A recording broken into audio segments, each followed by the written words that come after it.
Hi, greetings everybody, Gleekon here again with another episode of Lore of Warcraft. We are now beginning the first expansion, or in a way this is like the third game, you could argue, in this series. It's definitely the third kind of major chapter of our lore, or fourth if you consider everything else as prehistory as its own thing. So we had prehistory, we did the first war, we did the second war, and now we are in the aftermath of the second war, which is the burning Beyond the Dark Portal, which is really our first introduction to Draenor. So there's a lot of cool lore. The lore really starts to pick up and get more dense at this point. However, from a game perspective, which this is the manual to the, it's a little addendum to the manual that addresses what's happening. So, as you saw in our Let's Plays, if you saw any of those, the last few episodes were brutal and long. So what Warcraft does now with its expansions is you've kind of got a rinse and repeat cycle. Every new expansion, every 2 years, you get a new zone, half a dozen, give or take, usually give little regions to give you storyline and get you leveling again through a region. Nothing's incredibly overwhelming. There's usually a few new dungeons. And then every, few months for the first half of the life cycle, they'll push out another, like, one zone to keep pushing your power level up to increase your, in this case, the Covenant. You get a little bit more storyline. You get a little bit more lore. And if you really want to press yourself and challenge yourself, you can start raiding, and that's really where that goes. And the raiding, while it's definitely can be challenging, a big part of the challenge comes in the fact that you're trying to coordinate yourself as part of a team of 25 people, and that's the challenge of World of Warcraft. And it can get hard with PvP if you want to go down that road, and there's definitely ways you can challenge yourself. It's my understanding that Warcraft 3 is, by and large, almost every level throughout is much less difficult than even Warcraft 2 was at the end. So those levels were brutal, especially that last Human Alliance level. Well, what this game does as the first real expansion in the series is it just takes everything about Warcraft 2 and it keeps it at the same difficulty level throughout. So it takes a whole campaign, keeps that same intense final level difficulty just throughout just about the entire campaign.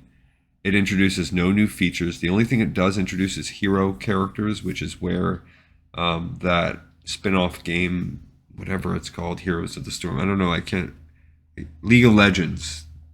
It's where that League of Legends concept comes from.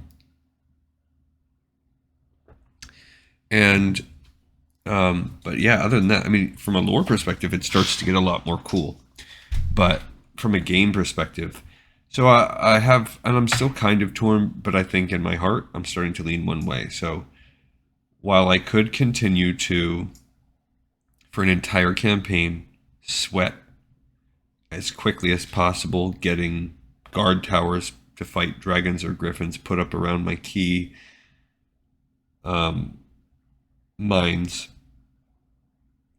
and I hopefully burn through the enemy's reinforcements and survive long enough being harassed by their wizards and their death knights, long enough to get my own little clutch of either juggernauts with scouts or ballista ogre archer little setup, and rinse and repeat. So we could do that with the addition of the heroes. Or I could turn on the cheat codes. It'll take each level and greatly reduce it to where each one's probably about 15 minutes long. And we just kind of see the general layout of what the enemy can do and trivialize everything and focus more on the lore. So I think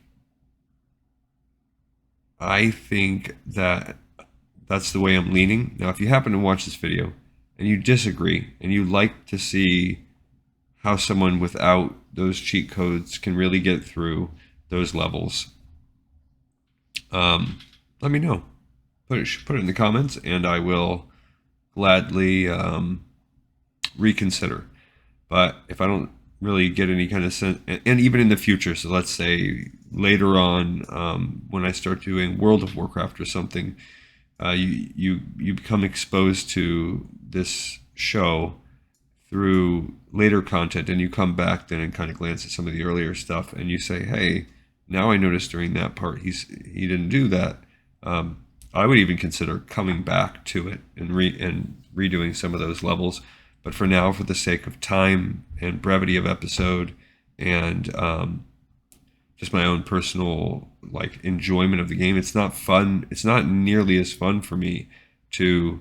Those levels are crazy stressful. There are parts of the game where it's a relief when they're done, and that's good from time to time. There are achievements I go through in WoW that are a relief when they finally get done, and they're bragging right when they finally get done. But there's no real bragging rights for completing this campaign, other than, I guess, to say that you've done it.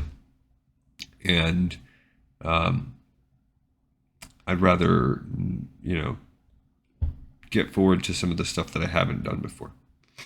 All right, so all that being said, stay a while and listen to the manual, The Aftermath of the Second War. For long months, the forces of the Alliance worked to seek out the renegade orcs that had gone into hiding after the fall of the Dark Portal.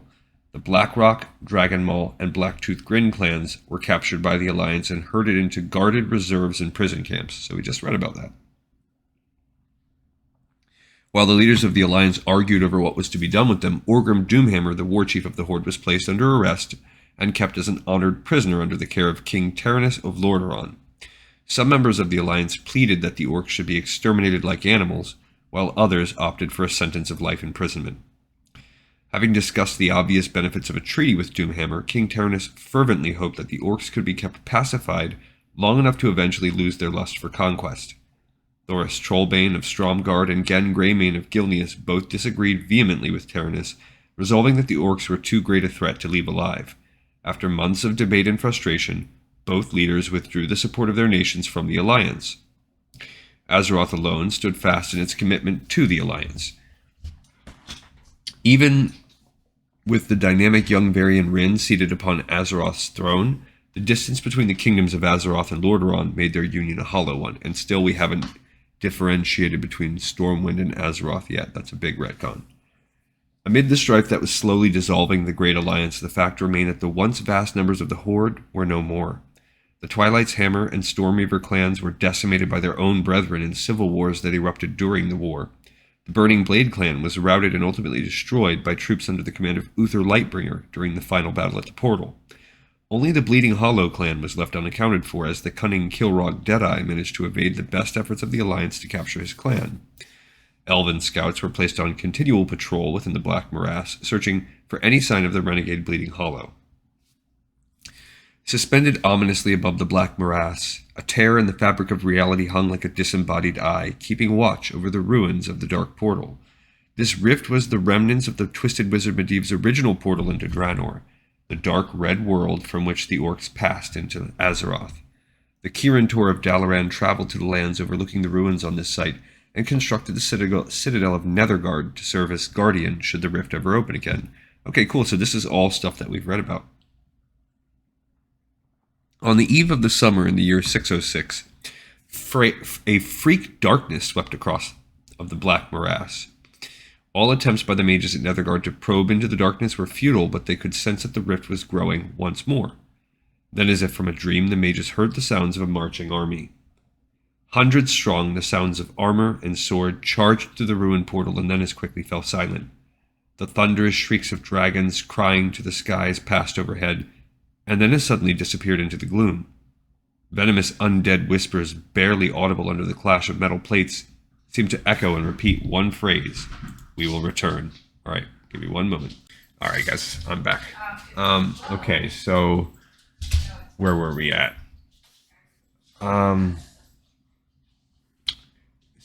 Sorry to repeat myself here. If I do that a little bit, I know we were in this kind of paragraph. on the eve of, yeah, so we read about the darkness sweeping across the black morass, and okay, maybe around here. Then, as if from a dream, the mages heard the sounds of a marching army. Hundreds strong, the sounds of armor and sword charged through the ruined portal, and then as quickly fell silent. Yeah, we read that. The thunderous shrieks of dragons crying to the skies passed overhead, and then as suddenly disappeared into the gloom. Venomous undead whispers, barely audible under the clash of metal plates, seemed to echo and repeat one phrase: "We will return." When the darkness lifted, the portal, so that maybe is the Death Knights making their way through the portal. Like maybe they had fled. I'm not sure exactly what they're insinuating is happening. When the darkness lifted, the portal was visible once again. It illuminated the ruins as it always had, but the eerie light seemed to play tricks with the shadows. It was only upon closer inspection that the trampled mud that marked the passing of the Bleeding Hollow clan from Azeroth was found to be more than mere illusion. I see. So the Bleeding Hollow then finally snuck their way, with the help of Death Knights, I'm guessing, back through and saying, "We're going to come back." This is Kilrog leading the remnants of his clan through the portal. The Bleeding Hollow crossed over into Draenor and rejoined the old clans that had never seen the fields of Azeroth.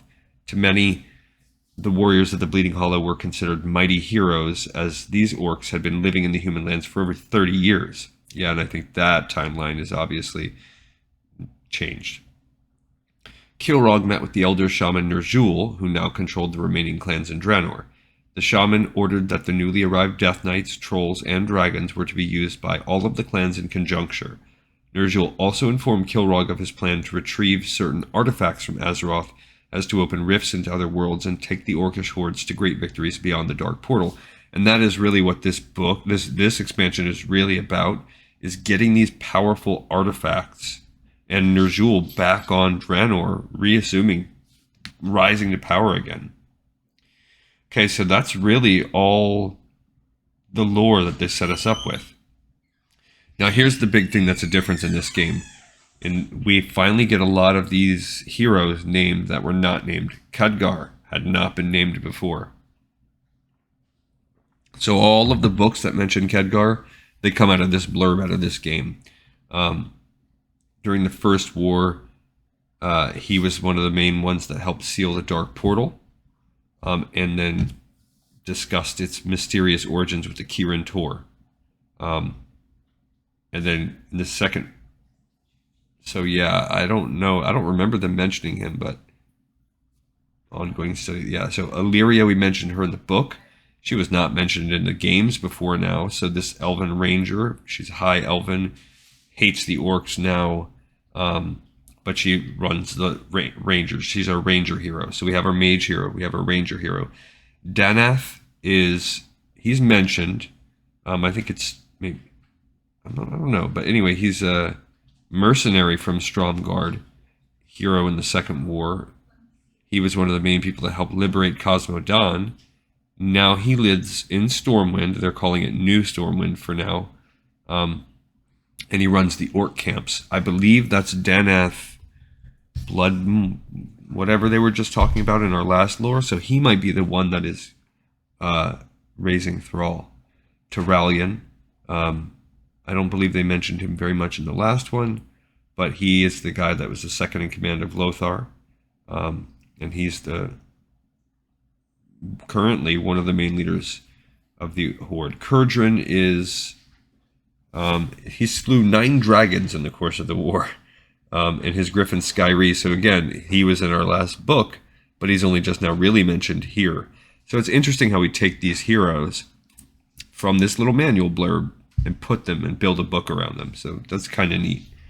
But he'll be our Griffin hero that we get on some level. So we have a wizard, a ranger, probably a knight, but he might be just a footman, paladin, and a Griffin rider as our 5 alliance heroes.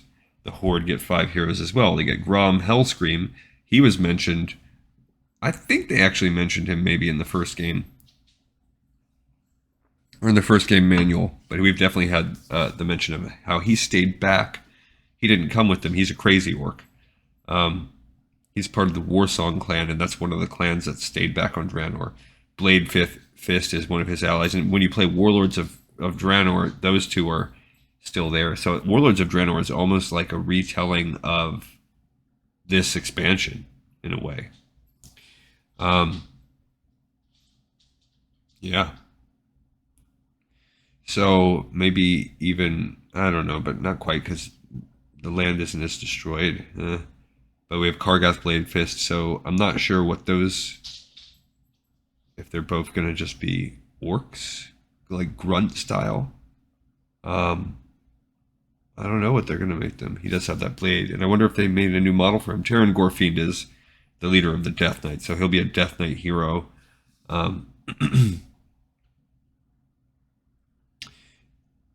And Dentarg is an Ogre Mage, so he'll be our Ogre Mage hero, like the Paladin equivalent. Deathwing is the Dragon hero. So that's cool.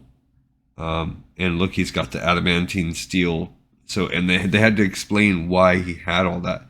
So it says, in this war, Galan alchemists adhered plates of adamantine steel to this black dragon. Makes him OP, but why?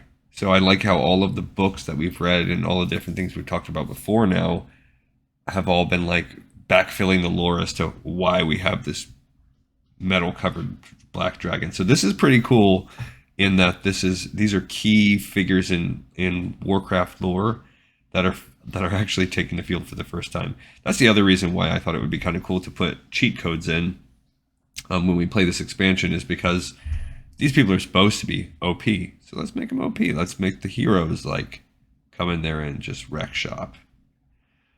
These are the 4 clans that are left on Draenor. The Shadow Moon clan, led by Ner'zhul, they will be black this time.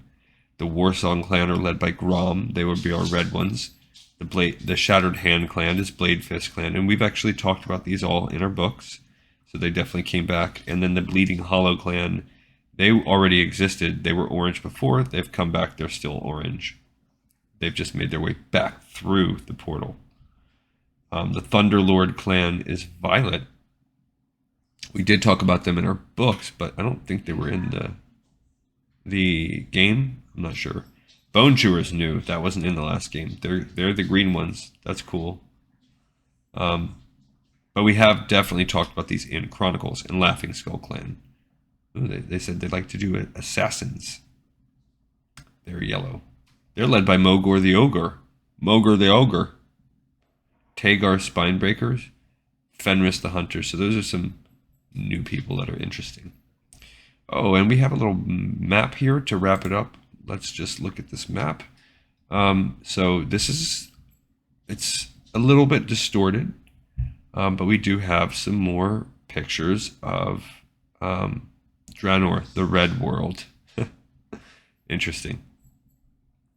So they have the Devouring Sea. We have Hellfire Peninsula with the Dark Portal. Zethkur, I don't know if that's actually still there. Hellfire Citadel.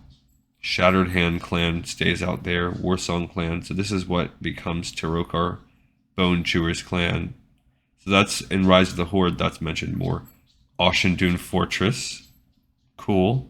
Bleeding Hollow clan down below that. The Bone Wastes, actually, that gets retconned to be surrounding Ashendun. The Shadow Moon clan has their little Shadow Moon Peninsula. Fortress Shadow Moon. That's the Black Temple. So this with the Skeletal Coast. Interesting. Warsong Thunderlord clan. The Blade's Edge Mountains are up there. And the Laughing Skull clan is where Nether is. The Warsong clan is in that little island, which is that planty island. And Deathwing's lair, this is on the island, whatever they call it. Oh, where the main city for the expansion of Warlords of Draenor. Ashran, maybe, right around there. But I guess in the course of this game, there's going to be no ocean. The land's going to get ripped up. And we don't see like the Zangar Sea right there and the Frostwolf Mountains and Nagrand. Those things are kind of added in. But that's pretty cool how even back then, a lot of it's already made. All right, so I'm looking forward to playing this game. We got some more lore. I did look into all the things like I said I was going to. So there is the audio drama 1,000 Years of War. Well, the first few parts take place deep in this expansion, so eventually we'll get there, and I am going to go over them. What I'm going to do is we'll look at the transcript, and while I'm sure I will do an inferior job to the people that were paid to do the voices, I'll give it my best shot, and you guys can hear my amateur hacked voice. The Gallywix trade secret is a short story. It mentions these things and discusses years. So as a timeline perspective, you know what happens in the course of this war, but nothing actually involving the war is really mentioned from my glancing at it. So we'll slot that in wherever, probably toward the end, whenever I feel like there's a lull, if not at the very end. Then the Arthas one, we need a little bit more. I'd say a few levels or so in, because it happens about the time when they start to open up the Dark Portal, and that's actually a few levels into this game. So that one will happen early, and then Chronicles and the book will go throughout. But I think we have a roadmap laid out ahead, and it should be pretty cool to get through this content. All right, I'm excited, and we got this episode in the pipe, 5x5. I look forward to seeing the next one with you guys. See you on the next episode of Lore of Warcraft.